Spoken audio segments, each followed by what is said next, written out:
Evening, ladies and gentlemen. This is John Wilson, the national spokesman for the Freedom Union here in Australia. And today is Thursday, the 20th of November, 2025. And with me tonight, once again, we have our great stalwart and ambassador from Melbourne, Mr. Paul Pettitt. Paul, how are you going, sir? Good, thanks, John, and g'day to all Aussie patriots out there. Good to have you back, Paul. We're going to cover a little bit of ground tonight. Listen, this rock throwing, object throwing stuff against police hasn't gone away. They're still pursuing it, Paul. Well, I actually thought it would kind of fade away, but there's more than one person now kicking up a bit of a stink and wanting some answers, John. Yeah. Well, they're. I'm just looking at it here. If you can see that, police hunt more protesters over planned rock-throwing attack on officers. This came out a few days ago, Paul, and they're down in Melbourne, down your neck of the woods. They're saying police are hunting for 7 more protesters who allegedly threw rocks and glass bottles at officers during a violent rally in Melbourne last month, bringing the total number of suspects to 15. Okay, they're saying 2 police officers were hospitalised. But you didn't see any of this, Paul, did you? You were there. You didn't see any of this. John, I was right there, mate. I didn't see any. Look, I'm not saying it didn't happen maybe down the road or somewhere. I did not see any rocks. And I did not see any bottles thrown. I'm not saying it didn't happen, but I also didn't see any bottles full of glass shards. That was a new one that came out the other day. I didn't know about that one. But I did see a bunch of noisy uni students, and, there was obviously some agitators. There always is some agitators in those crowds over the years. You can pick them a mile away. There's usually not many, but you don't need many.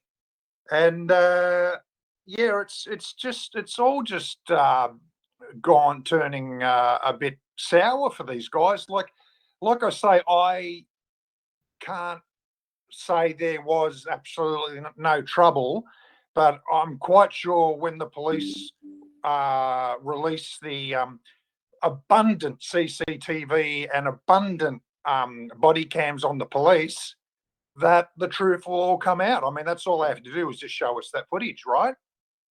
Well, what we do know, Paul, this is what we do know. We do know from other sources, it's publicly confirmed that the police used flash grenades. They've used frequency weapons. They've pre-positioned snipers on high vantage points in Canberra.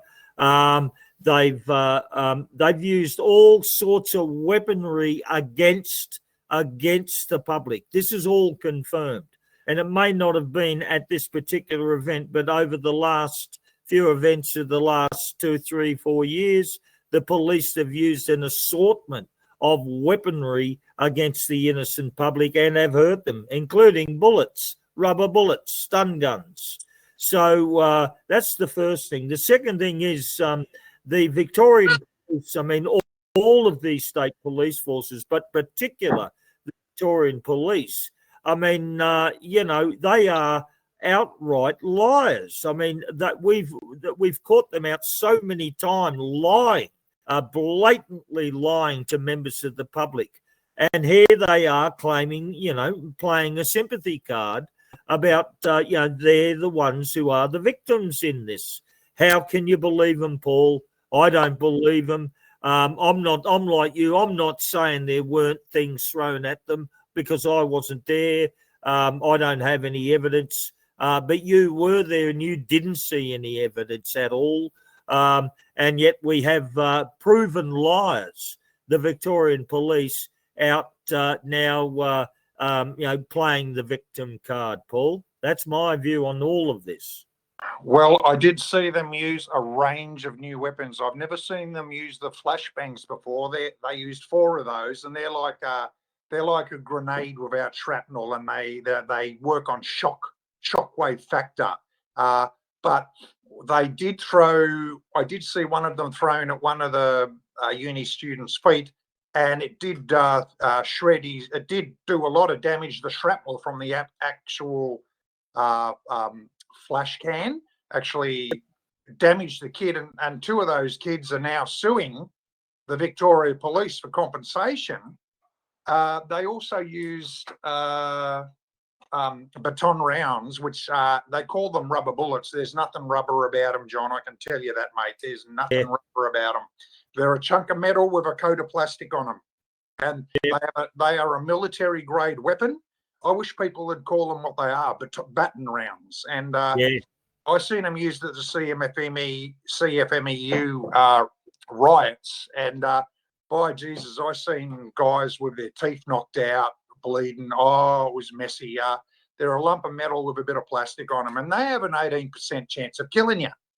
They're not rubber. They make them sound like a Nerf ball or something, but they'll kill you. And they use these weapons at the shrine on women and children. You know. Yeah, and now they're bloody calling for sympathy. Oh, some bloody no sympathy from me at all, Paul. You know, with these police, the police are playing a very political role in all of these protests. They have infiltrators in all of the camps, all of the factions that are taking place. And when it suits them, they play that sympathy card. I don't believe a word the police say anymore. Not one word. Paul, let's move on. Let's talk about this CFMEU. John Setka, CFMEU. John Setka's been arrested, mate. There's some big news coming out of some of these unions. He's been arrested. He's written a threatening email to the liquidator, and he's been charged with using a carriage service to make a threat. What's your views? Well, John, this union, this deep union stuff and bikey stuff and all that, that's definitely your genre. I mean, that's what you grew up with. I get that. I'm just a simple subcontractor on building sites. But didn't John Setka, didn't he take the package, like millions of dollars he got off Dan Andrews to piss off? So what's he doing coming back? Well, he was contacted by the liquidator, and apparently, to show cause or show information, to produce information. And after he's contacted by the liquidator, apparently John Setka's made this big threat by way of email, and there he is being arrested by the Victorian Police there. He's not back, mate, but he's making unsolicited threats, and it's triggered his arrest. There's a 3-year jail sentence for this, mate. 3-year jail sentence, and they'll probably jail him for 3 years. Well, it's probably the only way they can get rid of him now, I suppose. But I got the feeling he was trying to he was like doing a Barack Obama on a Joe Biden and running the show from behind the scenes sort of thing. That's all I can compare. But that's what was occurring. But the liquidator may have. A lot of people don't understand just the financials of the CFMEU. I mean, it's not just a union. They have, they've got very, very wealthy clubs, tradesmen's clubs. They've got other investments and squirrel funds that they have locked away. So, plenty of money to fund them and keep them going. It's the way it is, But all right, let's. So CFMEU, mate. Still organised crime. Still John Setka. Still no progress there at all. You know what I mean? They're never going to clean this up, mate. I don't know what it's going to take for the CFMEU members themselves to come to the realisation, mate, that. They're better off abandoning the CFMEU and coming across to the Freedom Union, where we're knocking on their door very, very loudly, trying to get them to do so there, Paul, but can't get them to move at the moment. There's 150,000 of them. Well, like you say, what's it going to take? Is it going to be a massive hit to the hip pocket, or is it going to be deaths on building sites, or what's it going to be? Because a lot of my mates are not too happy in the building industry at the moment. They've lost their ability to speak. But yeah, that's going to be interesting to see. Yeah, And I mean, the Freedom Union is squeaky clean. I mean, there is no corruption. What a perfect fit. You know, oh, look, it's a great opportunity for the CFMEU members and ourselves in the Freedom Union, right, to co-join and to, bog in together. It's a great opportunity, but we just can't get them to take, those steps just yet. Let's wait and see, Paul. Listen, some other big union news outside of the CFMEU, and it's about the up here in Queensland, Paul. It's about the Queensland Police Union, but one of their stalwarts, long time union stalwarts up here, has committed suicide. He's passed away, a guy called Ian Levers. And it's a big deal. It's a really, really big deal. A week or so, 10 days or so ago, news quietly came out around the traps that Ian Levers has passed. And at his home, he was found at his home. It was not suspicious, and the wording used tended to indicate that he had suicided. Rest in peace. But since then, some other information has been coming out. There's some big fractures inside that police union and the police up here in Queensland because, one of a former police officer got a YouTube channel, The Slippery Slope, and he's part Aboriginal guy, and he knows Ian Levers personally. I know Ian Levers personally. There was a recruitment effort many, many years ago when I was working for the Federated Clerks Union, but there was a recruitment effort. The Queensland Police Union actually contacted me and asked whether or not I'd be prepared to ditch the Federated Clerks Union and come and work for the Queensland Police Trade Union as an industrial officer, legal officer. I declined. It just wasn't, in me at that time. But I've known Ian Levers, I've met Ian Levers from back then. I'm talking 30 plus years ago. I mean, he was a pivotal player in all of the coronavirus lockdowns and all of that shenanigans that went on there. He was a pivotal player with the police shootings that we know of, alleged police shootings at Wimmera, I think it was the town, Weimar, up in central Queensland. And then the Queensland Police Union ended up buying the house after the fatalities of the occupants and so on.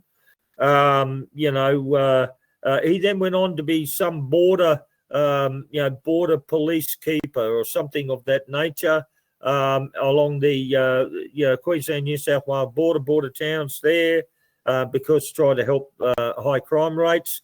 Very, very controversial person, and has been involved in some really heavy-duty events, and then at the end of that has suicided. Now, according to the Slippery Slope, there's also other things going on. Like before he passed, he issued instructions that a certain key person inside the police union was not allowed to attend his funeral. He blackbanned him from attending his funeral and other stuff. So there's some real falling out going on inside the Queensland Police Union involving Ian Levers. I can tell you that now, and others. So, well, John, I think to blackban someone from your funeral, from the grave, is really heavy shit. I mean, that's like, that's right out there, isn't it? What rank did Ian get to? Was he like commissioner or something? No. He was never up in the high brass, mate. He was serving police. I might have been a senior sergeant or something like that. But but in the lead up to his death, he issued instructions that this certain senior president, I think the president of the police union, was not to come to his funeral and so on. Now, I don't know the reasons for his suicide. I mean, it's all conjecture, but I can tell you now, there's a lot of people in this country that bet the farm on all these lockdowns and all this other stuff that went on. And now it's coming out that so a big trail of laws have been broken and some heavy penalties are going to be paid. And so I don't think this is going to be the last of these suicides at all, Paul. I think there's going to be more. There's some severe disruptions in the police. Have you got a Victorian Police Commissioner yet, Paul? Yeah, this bloke named Bush, he's already in a ton of strife, joy flying around the countryside in the police chopper with his missus. Not even with his missus. I mean, he just throws her the keys and off she goes in the copper chopper. That's already turned to shit. And he's he's the third one in a year. They're in a lot of trouble, mate. New South Wales, they had no police commissioner there for a good while. I don't know where they're up to. The Australian Federal Police, I think only a couple of days after Pettitt came to Australia, the commissioner, the head of the AFP, resigned. I mean, there's a lot of stuff going on. Can I just jump in there? Cash Patel came to Australia covertly. No one knew he was here till after he left, and he went to New Zealand and ripped into that mob over there. But while he was here, he was at Parliament House, and within a week, disgraced police commissioner Reece Kershaw retired 2 years before the end of his contract. Now, Commissioner Reece Kershaw was running the show when thousands of peaceful protests in Canberra were burnt to within an inch of their life from these bastards with their microwave energy weapons. And I can vouch for it because they nearly got me. I thought I was a goner. I was like cooked alive. I lay in bed for 3 weeks bleeding from the mouth. I lost 10 kilos. I thought I even said to the kids, told them what happened because I thought I was a goner. And they looked at me like I was from another planet. But there I was bleeding all over the freaking pillow. So I wanted them to know. Now, here's Cash. Here's Jay from the Slippery Slope, and he's let me just share some of this, okay? And he's talking about the Queensland Police Union. Yeah, he's really good.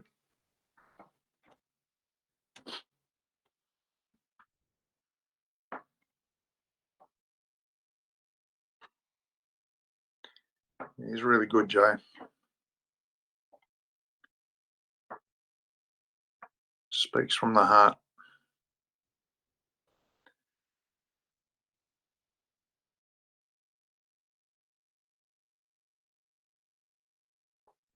Hasn't got a huge following, but maybe he will soon.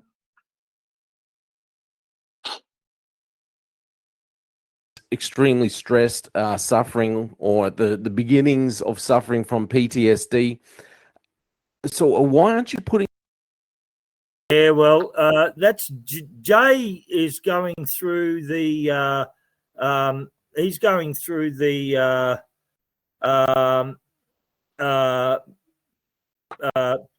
Reports. He's going through the reports, okay, from the Queensland Police Union, and where they're spending their money and so on. And he can't believe it, that all of they've got a lot of money, a lot of assets at Union, but hardly any of it's being spent on the members. The members are just being thrown to the dogs.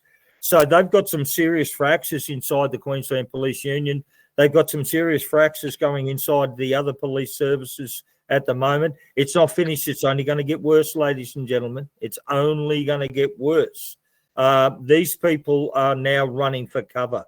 We are noticing now, we're watching and looking at the other observers and noting on what they're seeing, that they're losing numbers. The police forces are losing numbers.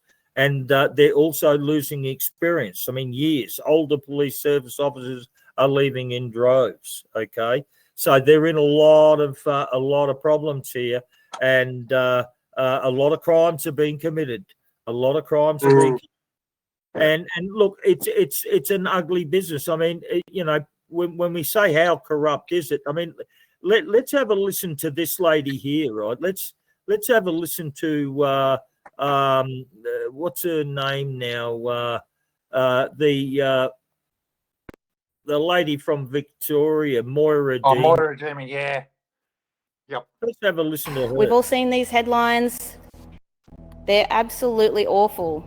Do you remember that 17-year-old apprentice who turned up on a worksite in the wrong union t-shirt, locked in a shed and went home and committed suicide?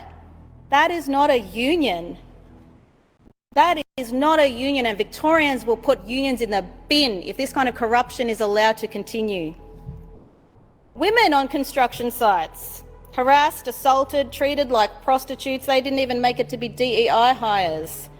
They were treated like playthings, all under the nose of this government, which rants on and on about its gender equality credentials. We've got these young men emerging from prisons or crisis or from being convicted of petty crimes.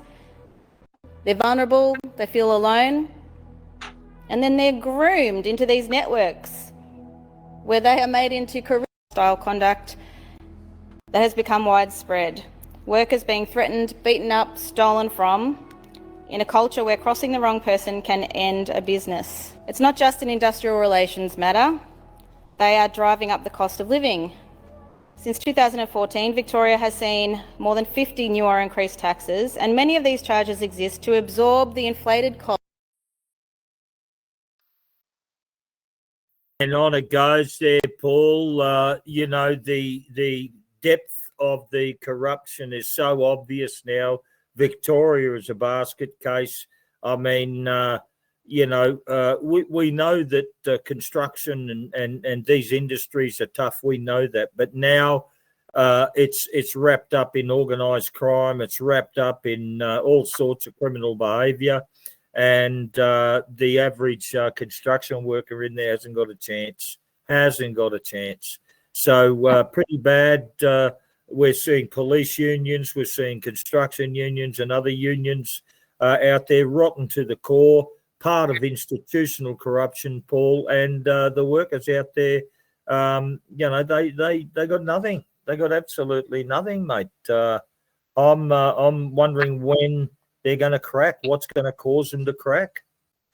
Well, it's interesting. Mike Palmer, when I was into all the common law thing, about at the very start of Convid, Mike Palmer from Know Your Rights group, he looked in the camera straight in the eye, and he said to the coppers, they're going to throw you buggers under the bus, get ready for it. So, come aboard, get off. And he was right. But Moira's been pretty good, actually. She's she did that Let's Women Speak rally and all that down here. That's when the Nazis first appeared and all that sort of nonsense. But yeah, John, and talking about the PTSD thing, my neighbour, she's a copper, and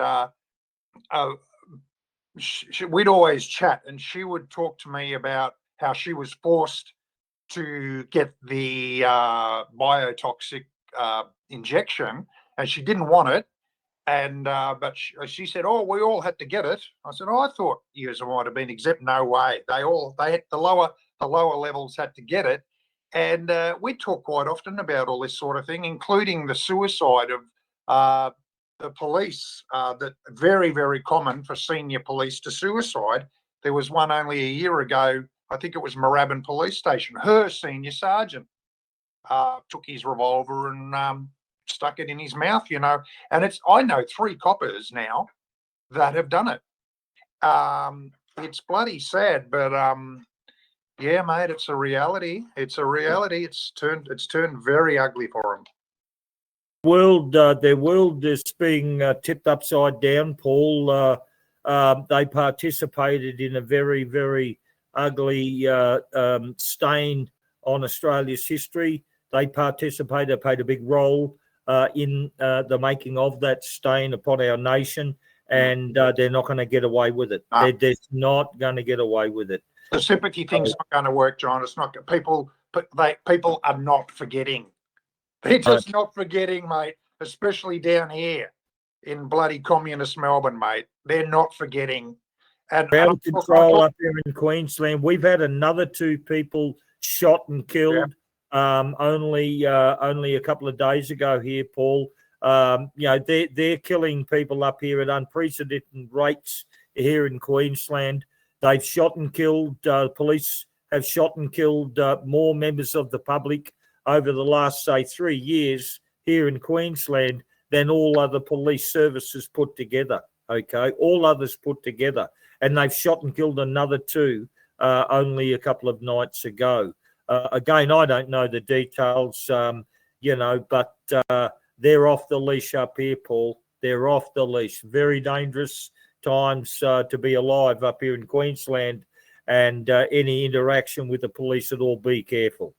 Especially if you're, I gather, if you're in the middle of nowhere in Queensland on a country road, yes. You're dog meat. You're a prime target. Yeah. Well, it is, and it's not just here in Queensland. We've had a member of ours down at Maitland, outside of Maitland on Country Road, a woman in her 50s, who contested a driving while under the influence stop, one of those random breathed stops. She contested it. She was dragged out of a car. 6 police officers monstered her and belted the living piss out of her. Badly injured her. Very, very, very badly injured this woman, member of the Freedom Union. And I mean, I can attest how off the leash these cops are, mate. Okay, but something's got to be done with them. They literally they don't fear being discovered with their crimes. They just think it's okay. Well, they're going to learn the hard way, mate. You can't just do it. And on a side note, my copper mate across the road, she won't speak to me anymore. I can't get any inside intel because as soon as they started all this sov sit crap, she's been briefed not to communicate with us sov citizen bullshit, So I can't. Yeah. Well, look, Paul, we've covered a fair bit of ground. Let's get another one together. We've got some other stuff I want to talk over. I've got an upload going out tomorrow, folks, and it's about trade union bonds or a union bond, okay? And I'm hopeful to bring the membership along with me in that discussion. And maybe that might be an option that we can explore at a later time, Paul. Awesome, mate. Awesome. Okay, thank you, sir. And have a great night, Paul. And we'll get back together in the next couple of days. Got a lot of other stuff coming up I want to talk through with you. Thanks again, Paul. John. Ciao.